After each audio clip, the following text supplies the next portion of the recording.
बिस्मिल्लाहिर्रहमानिर्रहीम। मोश ज़नी को कंट्रोल करने का सबसे मौसर और आसान ज़रिया शादी है। जब फ़र्द शादी कर लेता है तो फिर उसकी मनी खारिज होती रहती है, जिसकी वजह से वो मोश ज़नी करने पर मजबूर नहीं होता। शादी के बाद ये आदत ख़ुद ब खुद ख़त्म हो जाती है। इसलिए अल्लाह के नबी सल्लल्लाहु अलैहि वसल्लम ने जल्द शादी करने की ताकीद फरमाई है।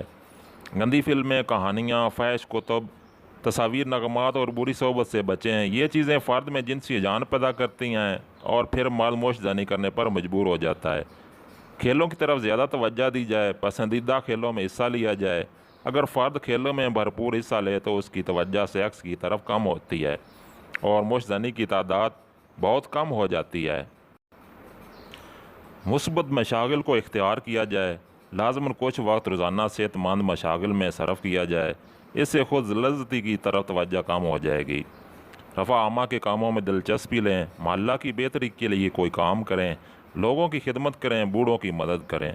अमूमन फ़र्द किसी एक ख़ास जगह मोश ज़नी करता है, फिर जब भी इस जगह जाता है तो वो बेख्तियार मोश ज़नी कर लेता है। चनांचे आइंदा जब भी मोश ज़नी करना चाहें तो जगह बदल लें। इससे मोश ज़नी की तादाद कम हो जाएगी। अक्सर औक़ात फ़र्द एक ख़ास वक्त मोश ज़नी करता है। अमूमन नौजवान रात को करते हैं, आइंदा रात की बजाय सुबह करें। चंद दिनों के अंदर मोश ज़नी की तादाद काफ़ी कम हो जाएगी। नौजवान अक्सर एक ख़ास तादाद में मोश ज़नी करते हैं, मसलन हफ्ता में 2 बार वगैरह। आइंदा से इसकी तादाद कम करें तो आपका कंट्रोल बढ़ जाएगा।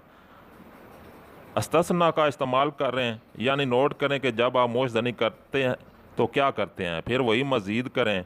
मसलन एक लड़के को जब भी मोश ज़नी की ख्वाहिश होती है तो वो कोई मजहबी किताब पढ़ने लगता, दोस्तों से मिलने चला जाता है।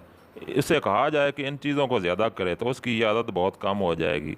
जब भी मोश ज़नी की ख्वाहिश हो तो लाजमी नए कपड़े पहने फिर मोश ज़नी करें। जो ही मोश ज़नी करने की ख्वाहिश पैदा हो तो फ़ौरन ना करें, बल्कि उसे आधा घंटा लेट कर लें। ये एक बहुत ही मौसर तरीका है। अगर इसे मुनासिब तौर पर इस्तेमाल किया जाए तो मोश ज़नी को आसानी से कंट्रोल किया जाता है। अल्लाह वहदहू शरीका के पैगंबर रसूलुल्लाह सल्लल्लाहु अलैहि वसल्लम ने हम नौजवानों को हुक्म दिया कि वो रोज़ा रखें, क्योंकि ये काते शहवत है।